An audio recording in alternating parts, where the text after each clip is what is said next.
It's time for another Skip It or Stream It. Yes, it's up for Best Picture this year at the Academy Awards. Maestro. That's right. Starring Bradley Cooper and Carey Mulligan. Also directed by Bradley Cooper and co-written by Bradley Cooper. Wow. About the life of Leonard Bernstein, and what a film it was. It was very nuanced, and the script was what made the film. I thought it was very well written. The writing was brilliant. I actually really liked the directing as well. They kind of switched back from color to black and white throughout the film.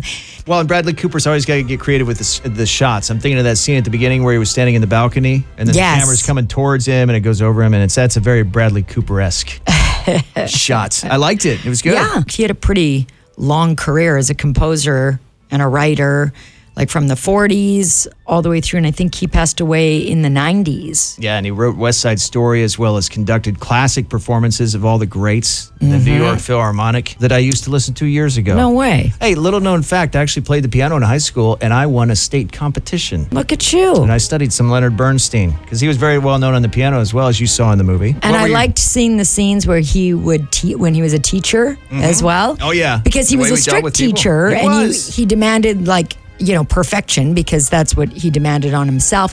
But he also was, kind. Right. And he was sweet. And he goes, what I think you're trying to do is that, do you mind? And, Yeah, I know.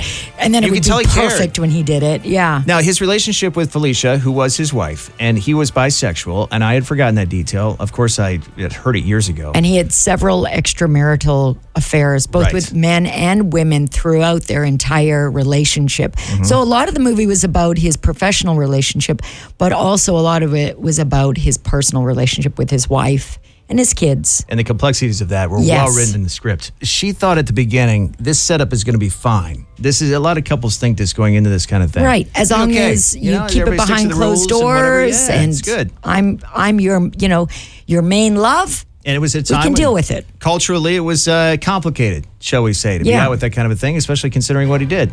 So she was fine with it up until he started caring for people. She was fine with it till she wasn't, as they say. He started falling in love with people. Here's one of the scenes in point about how great the script was and the way they showed that kind of nuance as well, and how upset she was here too. So you're letting your sadness get the stop it. Let me at This least has finish. nothing to Let me do finish with me. what No. I'm going to say. No. I think you're letting your sadness get the better of you. This has nothing to do with me. It's about you, so you should love it. You want to be sleepless and depressed and sick. You want to be all of those things so you can avoid fulfilling your obligations to what you've been given, to the gift you've been given. Please. My God. The gift comes with burdens, if you had any idea. The burden of feigning I'm sorry honesty to just and admit it, love. but that's the truth. But above all, you love people. And I do love from that people. wellspring of love, the complications arise in your life. Wow, she's reading from a poetry book. It's like Yeats or something. I know. That was my like only you said, thing. it was well written, and it maybe too well written at some points, right? My only maybe knock on it is like sometimes I just don't see that happening exactly like that in real life.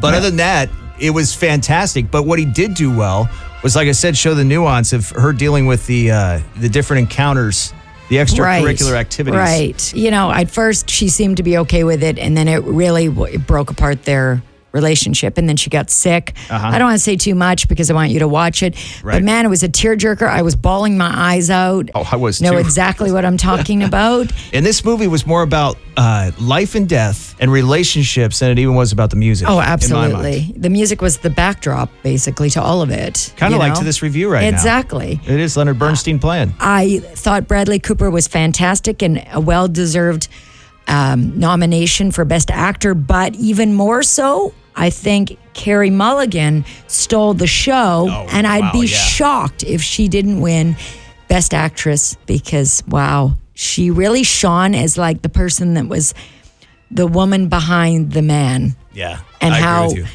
How hard that must have been for her because she was famous in her own right and successful, but she always kind of took a back seat to him. And it's going to be a tough selection this year for Best Picture at the Oscars. There's a lot of great selections. There is. We're going to get through all of them. I don't mind. Before March 10th. Well, for this one, in case there was any doubt, for Maestro, I say stream it. Oh, 100% stream it, but it's a slow burn. You have to pay attention. It's not something you can be multitasking with other things. Watch the whole thing when you've got time to really digest the whole story because it's really quite complex. There you go. And you can catch it on Netflix as well. Maestro.